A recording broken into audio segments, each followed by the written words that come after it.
In the 1800s, everyone wore stockings. They were worn over the knee and held up by a garter. Stockings were knitted of cotton, silk, or wool. Drawers were like underpants. They were worn underneath gowns and not meant to be shown. Some were split to make the trips to the outhouse easier. A chemise was like an undershirt and slip combined. Some had embroidery and designs on the front, but nobody would ever see them. A kerchief was worn around a woman's neck because not much skin was supposed to be shown. At a party or ball, they would take it off. The type of shoes worn were called pumps. They were meant for dressier occasions, but found to be quite fashionable. They could also be worn in any weather. At the age of 12, most girls started wearing their hair in high buns on the top of their head. Many women wore corsets to make their figures look nice, but to also give support to their bodies when they carried around heavy things. Many corsets were lined with stiffeners such as whalebone or metal, and had a front pocket that contained a busk to help their perfect posture. Corsets also laced up the back. Gowns were typically worn by women with a high waist, narrow skirt, and simple lines. It hooked up the back and might be decorated at the waist with a belt or ribbon.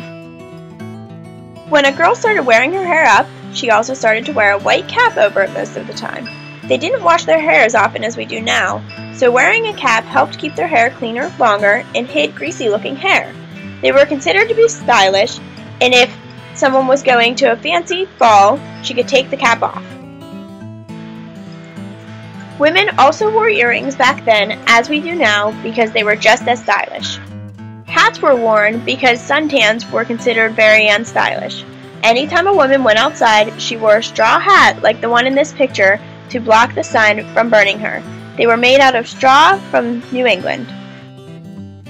Shawls were worn instead of sweaters to keep a woman warm in cold weather.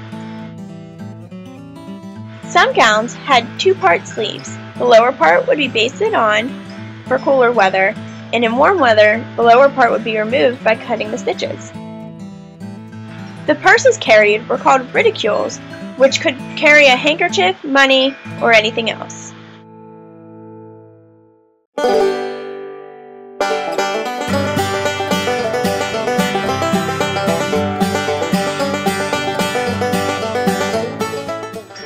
The gentleman's cape, often known as the mantle or opera cape, was length extended to the fingertips.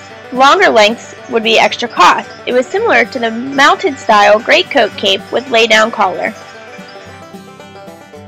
The tailcoat is a very well-known piece of clothing. Its cut-in tail was adopted for all dress occasions in the 1850s with a long body and sleek. It was worn for formal evening dress, and the basic principle of cutting out the dress coat hasn't changed since the 1840s.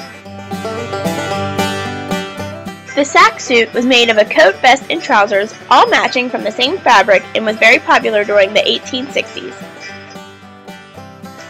The dress shirts had dropped shoulders with gathered sleeves and cuffs.